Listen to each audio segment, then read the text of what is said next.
अराजक मन को जरूरत है साधने की।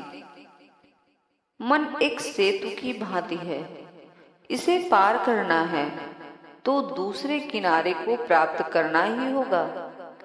लेकिन तुमने तो सेतु पर ही घर बना लिया है, तुमने सेतु पर रहना शुरू कर दिया है। तुम मन के साथ जुड़ गए हो, तुम पड़े हो जाल में, क्योंकि तुम कहीं नहीं हो। इस अराजक मन को साधे बिना तुम कहीं नहीं पहुंच सकते। दुनिया कभी नहीं रही अराजकता और अव्यवस्था में, केवल मन रहा है।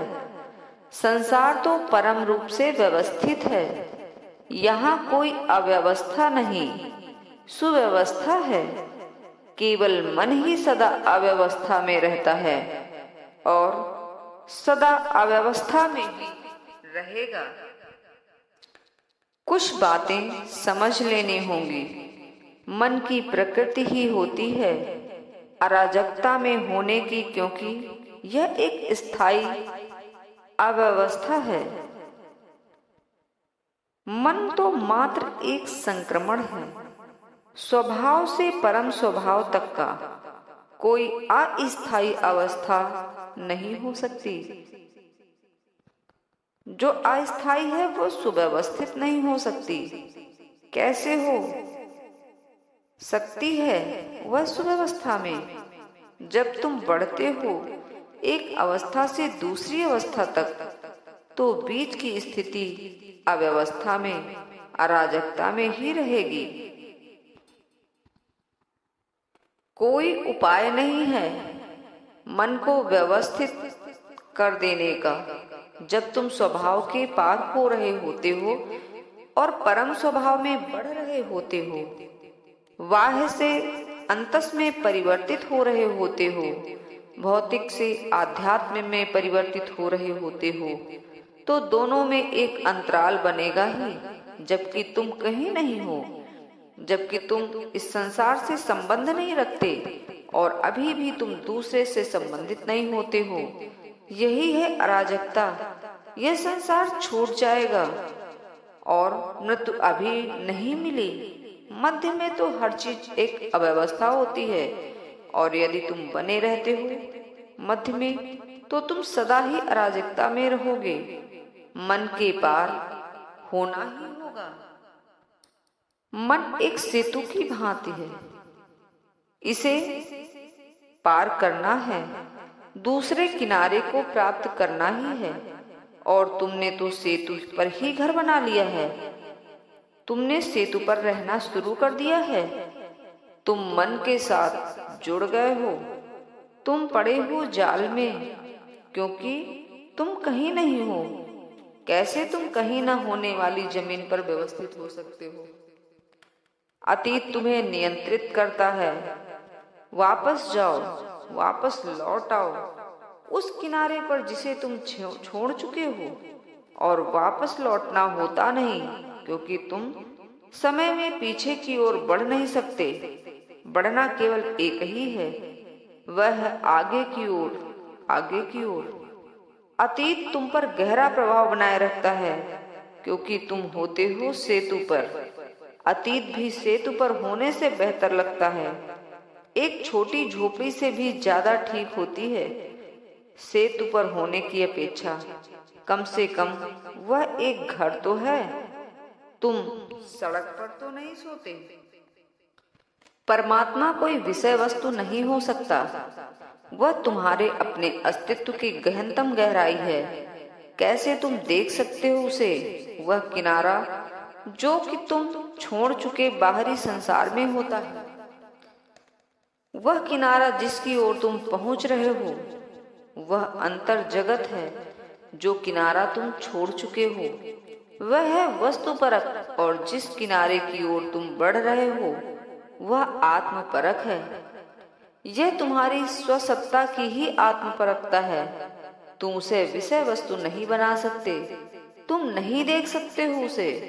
वह ऐसा कुछ नहीं जिसे कि बदला जा सके विषय वस्तु में, जिसे कि तुम देख सको। वह दृष्टा है, दृश्य नहीं।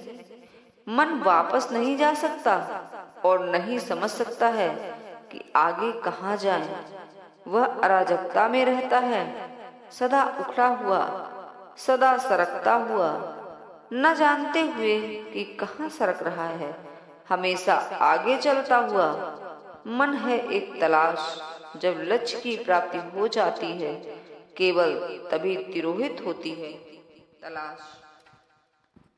जब तुम संसार को देखते हो तो जरा ध्यान रखना कि वह एक सुव्यवस्था है। प्रतिदिन सुबह सूरज उगता है, बिना किसी भूल के अचूक। दिन के पीछे रात आती है और फिर दिन आता है रात के पीछे। रात्रि के आकाश में लाखों करोड़ों सितारे अपने मार्ग पर बढ़ते रहते हैं। मौसम एक दूसरे के पीछे आते रहते हैं। प्रकृति सुस्थिर है, परमात्मा में भी कोई विकास नहीं है। प्रकृति प्रसन्न है अपनी अचेतना में और परमात्मा आनंदमय है अपनी चेतना में। दोनों के बीच तुम होते हो मुसीबत में, ना तो तुम होते हो अचेतन और ना ही होते हो तुम चेतन।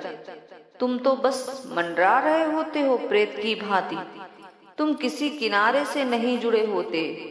बिना किन्हीं आधारों के, बिना किसी घर के मन कैसे आराम से रह सकता है? वह खोजता है, ढूंढता रहता है, कुछ नहीं ढूंढ पाता। तब तुम ज्यादा और ज्यादा थके, निराश और चिड़चिड़े हो जाते हो। क्या घट रहा होता है तुम्हारे अंदर? तुम एक ही लीक में पड़े हो। ऐसा चलता रहेगा जब तक कि तुम ऐसा कुछ न सीख जाओ जो कि तुम्हें निर्विचार कर सकता हो, जो मन को खाली कर सकता हो।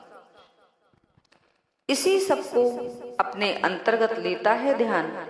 ध्यान एक उपाय है तुम्हारे अंतस को निर्विचार कर देने का, मन को गिरा देने का, सेतु पर से सरकने का, अज्ञात में बढ़ने का और रहस्य में छलांग लगा देने का।